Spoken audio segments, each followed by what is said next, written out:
नमस्ते प्रणाम हमारे नवलोक के छोटे भाई और नेशनल रिकॉर्डिंग स्टूडियो के म्यूजिक डायरेक्टर कृष्णा पुजारी। और वो लोग इतना प्यार दुलार सपोर्ट देता है हमारे चैनल पे, एक खातिर बहुत बहुत धन्यवाद। और देखिए आज हमारे स्टूडियो में एगो फीमेल सिंगर जो कि हमारे स्टूडियो के पर्सनली सिंगर है, तो आइए इनकरों से कुछ सुनवाए, लेकिन उससे पहले इनका इंट्रोडक्शन करवाता नहीं। सबसे पहले आपके नाम क्या है? नीलम यादव। अच्छा, तो रवा क्या करे दी? अभी तो पढ़ाई करके बस गाने की तैयारी कर रही हूँ। थोड़ा तेज बोलिए, वहाँ पे सुनाई दे रहा है। पढ़ाई पूरा करके गाने की तैयारी कर रही हूँ। अच्छा, तो मतलब गाने की दिलचस्पी ज्यादा है। यस।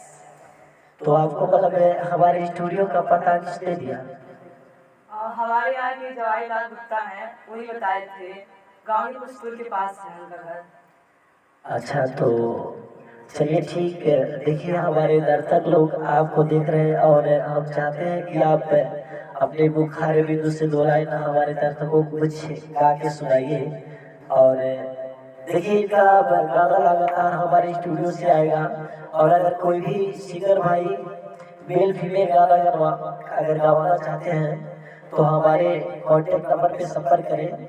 कॉन्टेक्ट नंबर में हम बता देंगे, उसके पहले आइए हम इसे कुछ सुनवाते हैं। ठीक है, अगर कोई गलती होगी तो क्षमा कीजिएगा, क्योंकि अभी इनका फर्स्ट टाइम है। तो कोई गाना वाना याद है आपको? तो कोई गाना वाना याद है आपको? जी। तो हम चाहते हैं कि आप 2 लाइन कुछ गुनगुना के सुनाइए। हाँ, तो 2 लाइन कुछ गा के सुनाइए आप।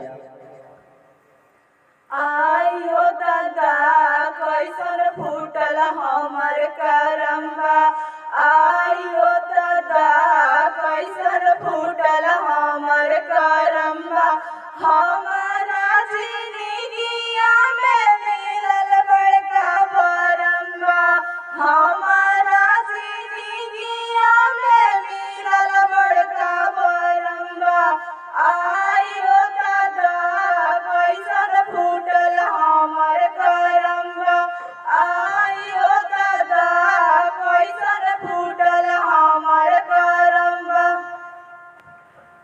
चलिए ठीक, बहुत अच्छा वॉइस बा।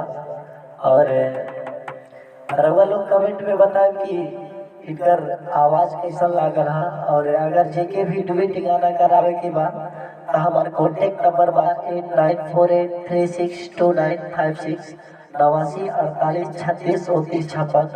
हमारा नाम तरह वो लोग जानते बानी। अगर वीडियो अच्छा लगी तो एगो लाइक करें और सब्सक्राइब बटन के दबाएं। तब तक के लिए प्रणाम, नमस्कार, जय भोजपुरी, जय भोजपुरी समाज।